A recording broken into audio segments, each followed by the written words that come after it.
वालेकुम। मेरा नाम डॉक्टर फैसल है और मैं डायबिटिक और फैमिली मेडिसिन स्पेशलिस्ट हूँ। अब मेरा आज का जो मौजू है वो कोरोना वायरस है। आपको जैसे कि पता है कि ये बहुत तेज़ी से फैल रहा है पूरी दुनिया में। ये इसके बारे में मैं थोड़ा सा आपको बताऊंगा, ये कैसे फैलता है और इसकी अलामात क्या होती हैं और इसके बचाव के लिए हम क्या कर सकते हैं, और इसकी कुछ कॉम्प्लिकेशन है, और मैकेनिकल वेंटिलेटर के बारे में, और जो है सीपेप है वो क्या है उसके बारे में कुछ आपको मैं बेसिक मालूमात दूंगा। मेरी जो ये वीडियो है वो जनरल आम पब्लिक के लिए है, लेकिन ये मैं कोशिश करूंगा कि वो मैं कुछ क्लिनिकल चीज़ें भी बताऊं जो कि मेडिकल स्टूडेंट और डॉक्टर्स के लिए भी यूज़फुल हों। तो बेसिकली जब इस वक्त तक जब मैं ये वीडियो बना रहा हूँ 76 लाख कोरोना के पेशेंट पॉजिटिव हो चुके हैं पूरी वर्ल्ड में, और जिसमें से 37 लाख जो है 37 लाख जो है वो रिकवर हो चुके हैं, और जिनमें से 4 लाख और 16,000 की डेथ हो चुकी है इस वक्त पूरी दुनिया में। तो सबसे पहले मैं ये आपको बताऊंगा कोरोना वायरस ये के बारे में थोड़ा सा मैं आपको ब्रीफ सी बातें बता देता हूँ। ये वायरस जो है वो बहुत पुराना है, ये तकरीबन 1000 साल 2000 साल पुराना वायरस है। लेकिन ये जो साइंसदानों ने जिसकी जो ईजाद किया इसको और ये डिस्कवर किया है वो 1960 में इसको डिस्कवर किया। इसकी ये बेसिकली आरएनए वायरस है, और इसके जो ऊपरी तह पर जो है स्पाइक्स बने होते हैं, और इन स्पाइक्स की वजह से ये आपकी एपिथेलियम पर चिपक जाता है और वहाँ से ये आपकी बॉडी में एंटर होता है। तो आपकी जो एपिथेलियम है जो बाहर के एनवायरनमेंट से कनेक्ट होती है, उसमें ये आपकी माउथ हो गई, आपके नोज़ हो गई, आपकी आइज़ हो गई। आइज़ में ये वाइट स्क्लेरा और ये कंजंक्टिवा दोनों शामिल हैं। तो होता ये है कि एक और चीज़ मैं आपको बता दूं कि ये एक फ़ायदे की बात है कि ये जो इसकी जो कवरिंग होती है वो लिपिड बाय लेयर होती है। तो इसमें फ़ायदा ये हमारा ये है लिपिड बाय लेयर कि ये जो अल्कोहल बेस या सोप और वाटर से डैमेज हो जाती है, और अगर हम 20 सेकेंड तक इसकी वॉश करेंगे हैंड, जो WHO के क्राइटेरिया के मुताबिक तो आपने 40 to 60 सेकेंड जो है ना वो आपने सोप और वाटर से हैंड वॉश करने हैं, और 20 to 40 second alcohol base sanitiser से करने हैं। लेकिन ये है कि जनरली जो लोग कहते हैं कि 20 to 30 सेकेंड आप हैंड वॉश करें सोप के साथ, और 20 सेकेंड तक हैंड को सैनिटाइज करें अल्कोहल बेस। अल्कोहल बेस में भी एक चीज़ मैं आपको बताऊं कि ये अल्कोहल बेस जो है ना 70% होना चाहिए। 60% और 50% अल्कोहल बेस जो होगा वो इतना फ़ायदेमंद नहीं होगा, उसमें वायरस जो है वो किल नहीं होगा कम्प्लीटली। तो आपने जब भी सैनिटाइज़र ख़रीदना उसमें आपने देखना है कि ये 70% है या नहीं है। और उसके अलावा जो है ये एक बात और इम्पोर्टेंट है कि ये फैलता कैसे है, ये कैसे आपको लग सकता है। तो आपने बहुत सारे फेसबुक पे भी आप देख रहे होंगे कि और टेलीविज़न पे भी देख रहे होंगे कि मास्क लोग बताते हैं कि मास्क का जो है ना वो बहुत इम्पोर्टेंट रोल है इसमें।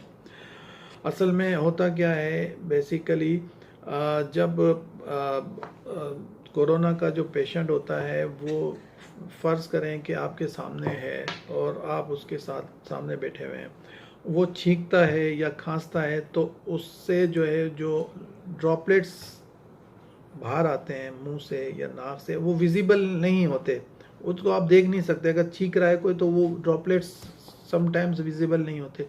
तो वो जो ड्रॉपलेट्स हैं वो जगह होती है जैसे सरफेस होता है, जैसे टेबल हो गया, कुर्सी मेज़ हो गई, और जो टेलीफोन हो गया, मोबाइल हो गया आपका, उसके ऊपर अगर गिरते हैं और उस जगह पर आप अपना हाथ रख देते हैं या उसको टच कर लेते हैं तो उसके बाद भी वो आपको मुंतकिल नहीं होता, ठीक है। अनलेस अनलेस वो डायरेक्टली आपके मुंह पे पेशेंट जो है ना खांसे या ना चीखे। अगर वो डायरेक्टली अगर आपके मुंह पे चीखता है या खांसता है तो वो डायरेक्टली आपके नाक में और मुंह में जा सकते हैं जरासीम। अब होता है कि आपने वो सरफेस को टच कर लिया और वो उसी सरफेस के टच करने के बाद आपने वो जो उंगलियां हैं आपकी, पोर हैं ये उंगलियों के, ये आपने मुंह में लगाए हैं, नाक में लगा रहे हैं और आंखों पे मसल रहे हैं, तो वो जो उसके जो मैंने बताया कि स्पाइक्स होते हैं वो आपके जो एपिथेलियम के साथ अटैच हो जाते हैं और वो ब्लड में शामिल हो जाते हैं। तो आपने एक बात जो है वो आपने एक बात का ख्याल रखना है कि बिल्कुल आपने किसी अननोन जगह पे आपने किसी चीज़ को टच नहीं करना, और ना ही आपने जो है वो अगर आप जा रहे हैं तो बेहतर ये है कि आप ग्लव्स पहन के जाएं, ताकि वो जो है ना आप टच भी करें तो आप फिर वो बाहर आके जो है उस जगह से बाहर आके आप ग्लव्स किसी ऐसी जगह पे डालें जो डस्टबिन हो, वो बंद डस्टबिन हो और वहाँ पर लोगों की एक्सेस ना हो, वो सीधा जो है वो और वो ऐसा ना हो कि आप वो ग्लव्स और जो है ना वो आप बाहर फेंक दें। और दूसरा इसका एक और तरीका ये है कि आप मास्क लगाएं, जहाँ पर भी जाएं मास्क लगाएं। हर किसी को कहें कि आपका कोई दोस्त आ रहा है आपसे मिलने तो उसको कहें मास्क लगाएं। मास्क क्या होता है कि दो किस्म के मास्क होते हैं, एक सर्जिकल मास्क होता है, एक N95 मास्क होता है जो कॉमन है। और भी किस्म के मास्क हैं लेकिन हम लोग जो यूज़फुल है हमारे लिए वो ये दो किस्म के मास्क हैं।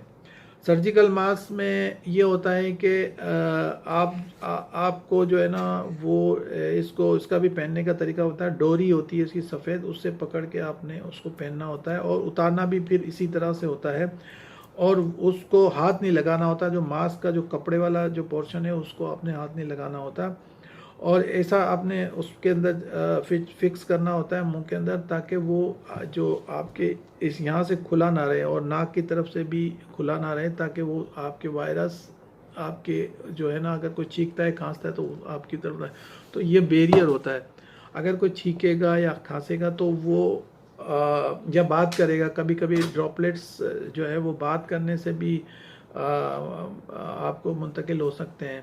तो इसका तरीकाकार ये है कि WHO ने रिकमेंड किया है कि आपको जो है ना 1 मीटर के फासले से बात करनी चाहिए,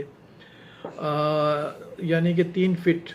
आप किसी से भी बात करें 3 फीट, लेकिन मैं अपने स्टूडेंट्स और जो मेरे पेशेंट हैं वो मैं उनको कहता हूँ कि आप जो है वो एहतियातन जो है 1 फीट के बजाय 3 फीट के बजाय 6 फीट का फासला रखें, ताकि जो है वो ट्रांसमिशन वायरस के ट्रांसमिशन के जो चांसेस हैं वो कम से कम हो जाए।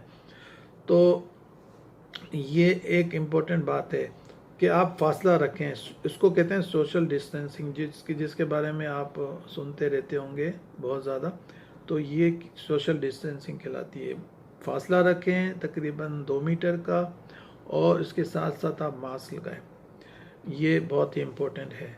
और अननोन जगह पे जब भी जा रहे हैं तो वो आप टच ना करें किसी भी चीज़ को, और ग्लव्स पहन के जाएं। और कोई भी आर्टिकल जो जैसे पेपर हो गया, नोट, कभी कभी ये नोट के ऊपर भी जरासीम हो सकते हैं, पेपर्स हो गए, आर्टिकल कोई भी हो, कि कोई भी चीज़ हो, प्लास्टिक की कोई चीज़ है, या आप कोई ख़रीदारी करने जा रहे हैं तो वहाँ पर भी बहुत सारी चीज़ें होती हैं, वो आप देखते हैं।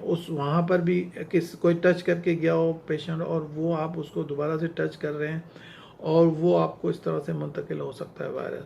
तो आप एहतियात करें, किसी भी चीज़ को आप टच ना करें कहीं पे भी जो जा रहे हैं। आप भले आपने गाड़ी का भी ये ख्याल रखें कि आप जो है वो जो आप घर के बाहर जो दरवाजे के बाद जो जहाँ जाते हैं आप, एक आपका घर का दरवाज़ा और एक बिल्डिंग का दरवाज़ा, अगर आपके बिल्डिंग का दरवाज़ा है तो वहाँ पर भी आप टच ना करें, उसको जो है इस तरह से आप ओपन करें, या आप अपने इस तरह मुट्ठी से ओपन करें। इस तरह ये है कि आपकी ये जो 2 हाथ हैं, ये आपकी उंगलियों के पूरे हैं, ये इनको टच करने से परहेज करें, बिकॉज आप जो है वो ये दोनों हाथ जो है कभी भी आप मुंह पर या आंख पर या नाक पर ले जा सकते हैं और ये वायरस आपको मुंतकिल हो सकता है। अब हम इसकी सिम्टम्स देखते हैं। इसमें 3 तरह के पेशेंट होते हैं। एक तो वो कि जिनको बिल्कुल कोई सिम्टम नहीं होती, और वो जो है बिल्कुल नॉर्मल पेशेंट नॉर्मल होते हैं, उनको पता भी नहीं होता कि उनको कोरोना हुआ, ज़रा सी छींक आती है, नज़ला होता है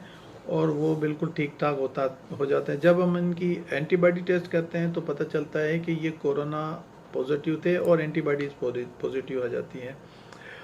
और दूसरी किस्म के पेशेंट ये होते हैं कि जिसमें थोड़ा सा गला ख़राब होता है, छींक आती है और जो है वो बुखार होता है, और इनको जब टेस्ट कराते हैं इनको पता चल जाता है कि कोरोना है, और ये फिर क्वारंटीन में जाते हैं। और तीसरी कैटेगरी के पेशेंट वो होते हैं, और ये फिर जो क्वारंटीन में जाते हैं फिर आफ्टर 14 डेज़ 15 डेज़ या 16 डेज़ ये रिकवर होके नॉर्मल बैक टू लाइफ आ जाते हैं। और तीसरी टाइप के पेशेंट जो वो होते हैं जो आफ्टर 10 डेज़ या 12 डेज़, मोस्टली जो है आफ्टर 9 डेज़ के बाद जो है कॉम्प्लिकेशन आना शुरू होती हैं।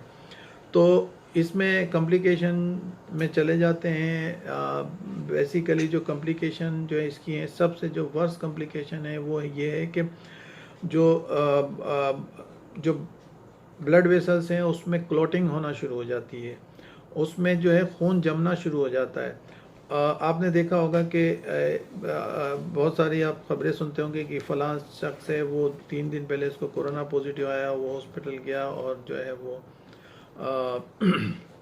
उसकी डेथ हो गई। तो बेसिकली जो डेथ की वजह यही होती है कि उसमें हमारी बॉडी के अंदर जब वायरस इंटर होता है, तो मैं आपको वायरल लोड के बारे में भी बताऊंगा, लेकिन पहले ये टॉपिक बहुत बड़ा है। असल में ये जो जो हमारे पास जो मिनट टाइम है वो काफ़ी नहीं है। अगर मैं आपको 10 घंटे भी कोरोना के बारे में लेक्चर देता रहूं तो भी बहुत कम है इसके बारे में इतना बताने के लिए। लेकिन मैं कोशिश करता हूं कि शॉर्ट से शॉर्ट वीडियो बने और जो है वो आप ताकि उसको देखें, बिकॉज़ आप बोर ना हो जाएं। तो मेरी कोशिश ये है कि मैं शॉर्ट बनाऊं। और मेरा जो चैनल है मेडिकल कॉम, उसको आप सब्सक्राइब करें। अगर आपको पसंद आता है तो आप उसको लाइक करें। और नेक्स्ट वीडियो जो है वो मेरी ओबेसिटी के ऊपर होगी, जिसका जिक्र अभी मैं करूँगा, और लाइफ स्टाइल चेंजेस किस तरह कर सकते हैं और वेट लॉस किस तरह करें और ओबेसिटी के क्या क्या मसाइल हैं वो होगी। तो हम बात कर रहे थे कि कॉम्प्लिकेशन, तो ये क्लॉटिंग जो होना शुरू होती है वो कहीं पे भी हो सकती है। ब्रेन में हो सकती है जिससे सडन डेथ हो जाती है। हार्ट में अगर हो गई क्लॉटिंग तो वो आपका कार्डियक मायोकार्डियल इन्फेक्शन हो जाता है और बंदा डेथ हो जाता है। और अगर लेवर में होगी तो लेवर नेक्रोसिस, किडनी, ये मल्टी ऑर्गन फेलियर भी कर देता है कभी कभी, और इसमें गुर्दे भी ख़राब हो सकते हैं और रीनल फेलियर में भी चला जाता है पेशेंट। और कार्डियक अटैक, एरिथमिया भी काज करता है, यानी कि दिल की धड़कन जो है बेतरतीब हो जाती है। तो इसकी वजह से जो है वो बंदे की डेथ जो है वो सडनली हो जाती है, इमीडिएटली। और अगर मिसाल के तौर पे ये जैसे जो क्लॉट हैं अगर लोअर लेग में लिम्फ में अगर चले जाएं और वहाँ पर क्लॉटिंग हो जाए तो गैंग्रीन हो जाता है, उसको फिर टांग को काटना भी पड़ जाता है। तो आप सोचें ये आपको जो है टेलीविज़न वगैरह पे नहीं बताएंगे कॉम्प्लिकेशन, क्योंकि ये बहुत ज़्यादा ख़तरनाक कॉम्प्लिकेशन है।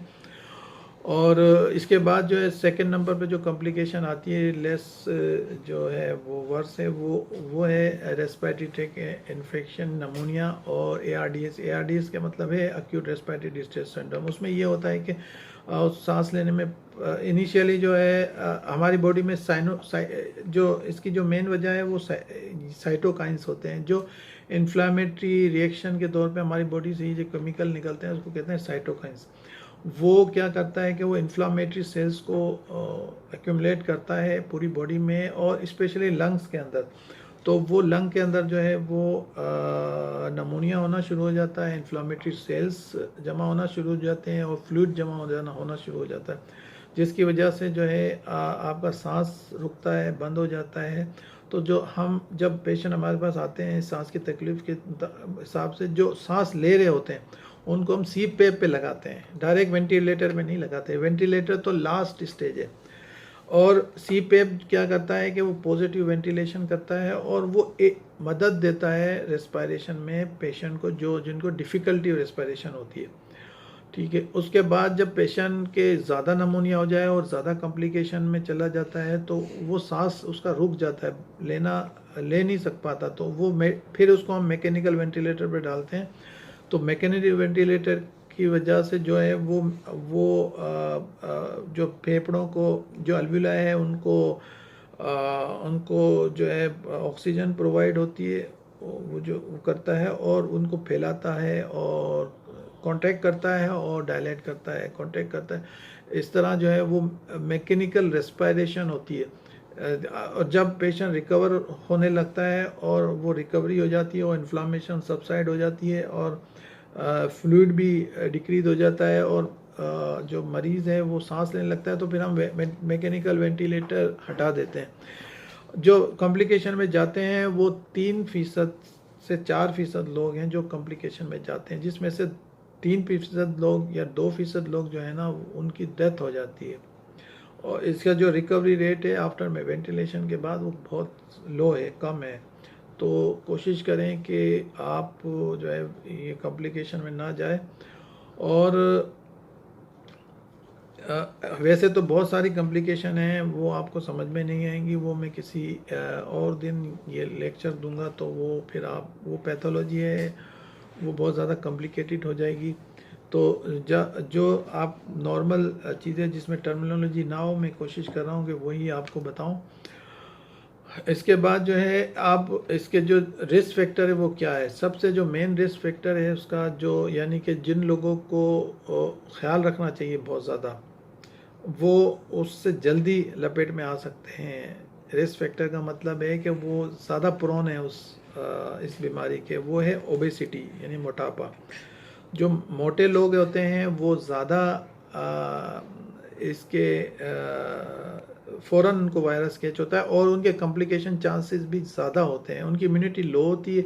ऐसा नहीं है कि जो मोटा फैटी आदमी है और जिसकी सेहत अच्छी है वो बहुत ज़्यादा सेहतमंद है, उसकी इम्यूनिटी अच्छी है, ये बिल्कुल भी नहीं है, ये गलत कॉन्सेप्ट है। ठीक है ना, क्योंकि आपने देखा होगा यूरोप में और यूएसए में जो है वो बहुत अच्छी उनके पास ग़िज़ा है, प्योर ग़िज़ा खाते हैं, मिलावट नहीं करते हमारी तरह।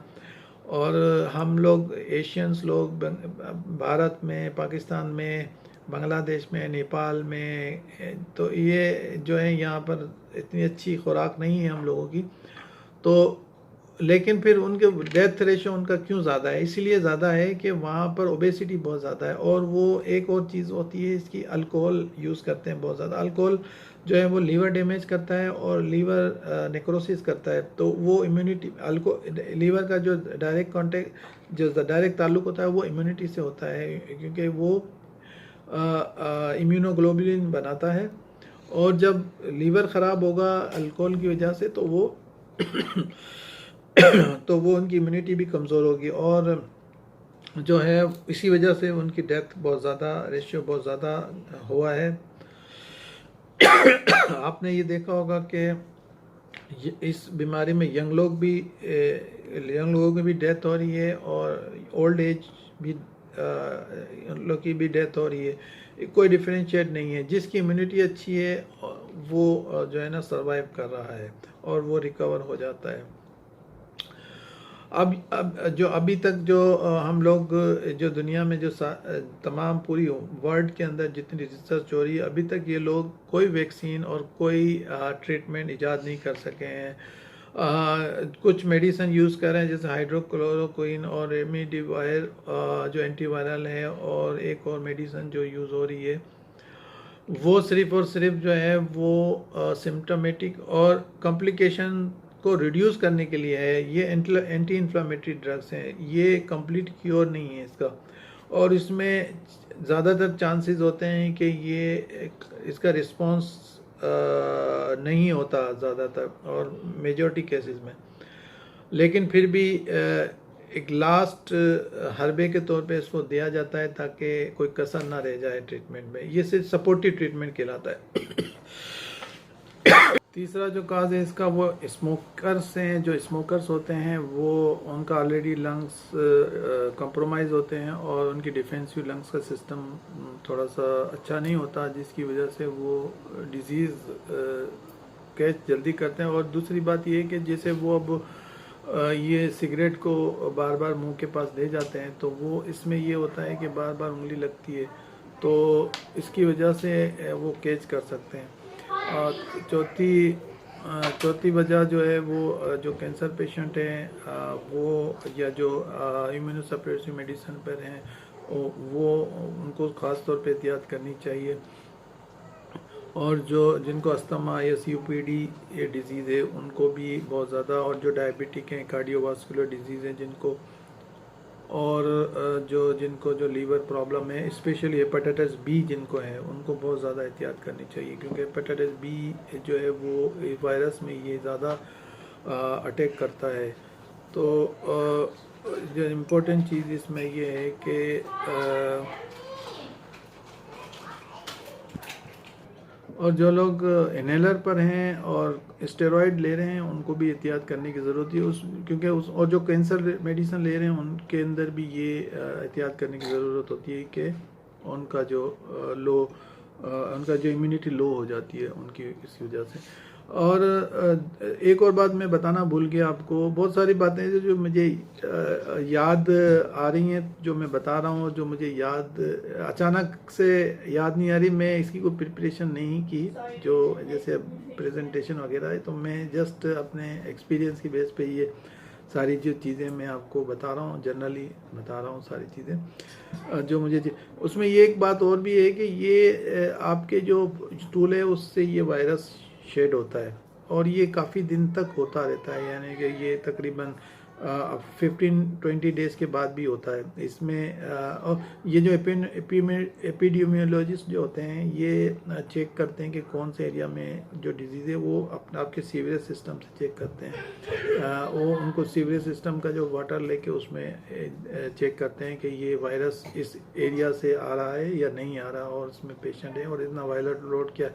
वायरल लोड के बारे में भी मैं बताता चलूँ कि जो मैं पहले जिक्र किया था वो भूल जाता फिर मैं। वायरल लोड में ये है कि कोशिश करें कि कम से कम वायरल लोड आप लें इन्फेक्शन के दौरान, यानी कि मिसाल के तौर पे एक पेशेंट आपके पास बैठा हुआ है तो वो आपको फॉर एग्ज़ाम्पल 1 वायरस आपको मुंतकिल करता है, ठीक है, या आप टच करते हैं किसी चीज़ को तो वो 1 वायरस हो जाए। दूसरा पेशेंट आपके सामने बैठा है वो भी आपके ऊपर छींकता है तो 2 वायरस हो गए, और तीसरा पेशेंट आपके सामने बैठा हो वो भी आपके ऊपर छींकता है तो 3 वायरस हो गए। अब जो 3 वायरस मल्टीप्लाई करेंगे तो 300 वायरस बॉडी के अंदर बन जाएंगे, यानी कि वो रिप्लिकेशन उनकी फास्ट होती है बहुत, RNA वायरस की। जब वो रिप्लिकेट करेंगे तो 300 वायरस हो जाएंगे, तो आपका वायरल लोड हो गया 300। अगर आपने 1 वायरस लिया होता तो आपका वायरल लोड होता 100। अब मिसाल के तौर पे अब जब अगर वायरल लोड ज़्यादा होगा तो कॉम्प्लिकेशन भी ज़्यादा होंगी, और आप कोशिश करें कि ऐसे इन्वायरमेंट में ना जाएं जहां पर बहुत ज़्यादा क्राउडेड प्लेसेस हों और बहुत ज़्यादा जो कोरोना के पॉजिटिव पेशेंट्स हो, क्योंकि वहाँ से वायरल लोड आप ज़्यादा आपने देखा होगा कि जो डॉक्टर्स और जो हमारे जो फ्रंट लाइन सोल्जर्स हैं, जो नर्सिस हैं, टेक्नीशियन हैं, OT स्टाफ है, ये काम कर रहे होते हैं कोरोना वार्ड में, तो वो हाईली रिस्क होता है उनके लिए जो कोरोना वायरस का है, क्योंकि वो वायरल लोड ज़्यादा ले रहे होते हैं, तो उनके अंदर कॉम्प्लिकेशन के भी चांसेस भी ज़्यादा होते हैं। मिसाल के तौर अगर आप कम डोज लेंगे, ये इसी तरह से वैक्सीन की तरह के, अगर आप कम डोज ले रहे हैं वैक्सीन की तो वो आपको कम रिएक्शन करेगी और उसके में कम एंटीबॉडीज़ बनेगी। एंटीबॉडीज़ का मैं ये आपको बताते चलूँ कि जब बॉडी के अंदर कोई फ़ौरन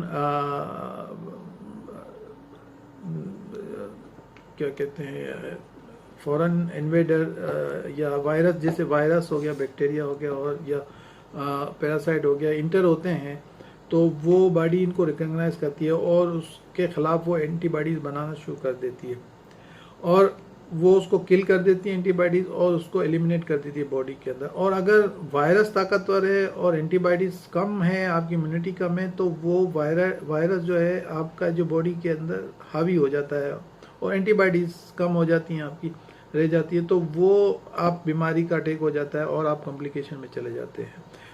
तो इम्यूनिटी बहुत इम्पोर्टेंट रोल अदा करती है आपके इस कोरोना वायरस या किसी भी वायरस के लिए। तो कोशिश करें कि आप इम्यूनिटी बूस्ट करें अपनी। तो इम्यूनिटी बूस्ट करने के लिए मैंने बहुत सारे डाइटिशियन से कंसल्ट किया, बातचीत की, तो उन्होंने कहा कि कोई ऐसा साइंटिफिक हमारे पास प्रूफ नहीं है कि जो कुछ चीज़ें उन्होंने बताएं, जैसे लहसुन हो गया, गार्लिक, या लहसुन या गार्लिक आप कह रहे हैं, जिंजर हो गया, या अदरक हो गई, टारमेरिक हो गई जो कि हल्दी कहलाती है और सना मक्खी कहलाती है, वो ये बहुत ज़्यादा रोल प्ले करती है कि आपकी इम्यूनिटी बूस्टअप करने में। और विटामिन डी का रोल, आड़ू लें आप और आम लें, आम के सीज़न है उसमें विटामिन ए का सोर्स है। ये जो चीज़ें हैं ये बहुत आपकी इम्यूनिटी बूस्ट करती है। ऐसा ना हो कि फिर ये आप गार्लिक जो है वो बहुत ज़्यादा लेना शुरू कर दे, ये ऐसा भी नहीं होना चाहिए क्योंकि ये खून को पतला करता है गार्लिक या लहसुन, और ये फिर आपके जो खून को पतला करेगा तो ब्लीडिंग के चांसेस भी ज़्यादा होता है। तो ये मैंने मालूम किया डाइटिशियन से, उन्होंने कहा कि ये 15 डेज़, चौथाई जो गार्लिक होता है उसका एक चौथा हिस्सा आप एक रोज़ाना 15 डेज़ तक आप ले सकते हैं, उसके बाद ना लेना, इसमें ये है। और जो जिंजर की वो चाय है वो आप बना के पिए, अदरक डाल के पिए। ये इस तरह से आपकी इम्यूनिटी बूस्टअप हो सकती है। अगर जिनको कोरोना पॉजिटिव हो जाता है उनके लिए ये है कि वो अपने आप को आइसोलेट कर लें, और बिल्कुल अपने लिए, अपने प्यारों के लिए, माँ बाप के लिए क्योंकि मैं ये बात बताना भूल गया कि 40 ईयर्स से अबव जो हैं वो हाई रिस्क पर हैं, 40 ईयर्स से बिलो कम हमको कॉम्प्लिकेशन में जाने का होता है, और 60 से जो है वो अबव जो पेशेंट होते हैं वो बहुत ज़्यादा हाईएस्ट रिस्क होते हैं। तो आपके फादर मदर भी होंगे घर में, अगर आप पॉजिटिव हो जाते हैं तो उनकी केयर करें। आप अपने आप को एक कमरे में, अलहदा कमरे में आप उनको आपको बिल्कुल आइसोलेट कर लें, और एक या आपकी मिसेज या आपकी सिस्टर या आपके भाई, एक बंदा जो है आपसे कांटेक्ट करे, रखे, और वो मास्क पहन कर आए आपके पास, और आपको खाना पीना और जो आपकी ज़रूरियत की सारी चीज़ें जो हैं वो प्रोवाइड करें, और ग्लव्स भी पहने आप, और उनको कहेंगे ग्लव्स भी पहने, और वो आप उनसे ज़्यादा बातचीत ना करें, और खाने की जो प्लेट्स हैं वो भी आप जो धोने वाले होंगे उनको आप ये कहें कि वो इस तरह धोएं कि उनके जो स्प्लैश हैं वो आपके इनके चेहरे पे ना पड़े, तो वो स्प्लैश ना हो। और दूसरी बात ये कि जो कपड़े आपके धोएं वो 30 to 60 मिनट वो आपके गर्म पानी में, वो वॉशिंग मशीन में डालें गर्म पानी, और उससे वॉश करें। मैं मेडिकल स्टूडेंट्स जो हैं और वो जो डॉक्टर्स हैं उनको भी यही मशवरा दूंगा कि आप अपने गॉगल्स पहने, जब पेशेंट को देखें, पेशेंट को 6 फीट की दूरी पे पहुंचाएं अनलेस आपको एग्जामिनेशन वगैरह करना हो, और ग्लव्स पहने, और मास्क लगाएं, N95 मास्क लगाएं, बिकॉज़ ये बिल्कुल सेफ़ है। इसमें बिल्कुल यानी कि जो आपकी जो है वो कवरिंग हो जाती है और ये बिल्कुल फिक्स हो जाता है मास्क, तो इसमें जो है आप बिल्कुल वायरस जाने के चांसेस नहीं होते। और जो आप अप्रन वगैरह ज़रूर पहने, और वो जब आप पहने तो, और जो कपड़े जब आप पेशेंट दे के घर जाएँ तो वो घर में आप सेपरेट रखें और उनको ना मिलाएं।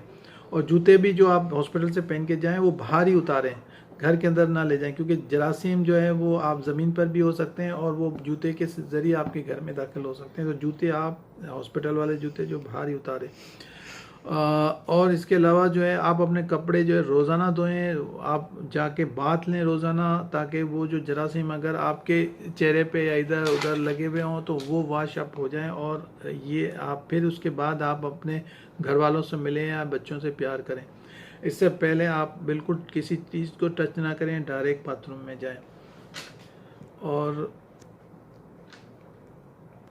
हाँ, ये जो वीडियो है वो बहुत ज़्यादा लंबी हो गई है। मैं बहुत सारी बातें करना चाहता था लेकिन मेरे पास टाइम कम है। ये वीडियो भी तकरीबन 30 मिनट्स अबाउ की हो गई है।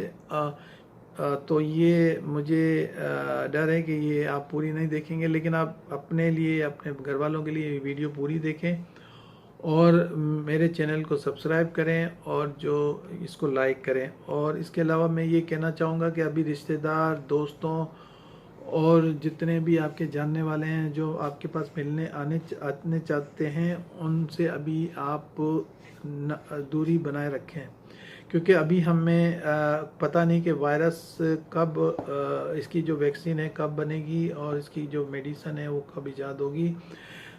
जब तक हर्ड इम्यूनिटी हमारी डेवलप नहीं हो जाती। हर्ड इम्यूनिटी के बारे में बताऊं कि अगर एक कम्युनिटी, एक कंट्री या एक इलाके में 80 to 90% लोग जो है वो वायरस से अफेक्टेड हो जाते हैं, तो जो 10 to 20% लोग बचते हैं जिनको वायरस ने अटैक नहीं किया होता, तो वो ऑटोमेटिकली इम्यून हो जाते हैं। उनको किसी दवाई की ज़रूरत नहीं पड़ती, इनको किसी जो है वो वैक्सीन की ज़रूरत नहीं पड़ती। जो हमारे 10 to 20% वो लोग हैं जो बुज़ुर्ग हैं, जो डायबिटिक हैं, कार्डियोवास्कुलर जिनके जो डिजीज़ हैं, जो कैंसर पेशेंट हैं, जो कैंसर की दवाइयाँ लेते हैं, वो उनको जब तक वेट करना चाहिए।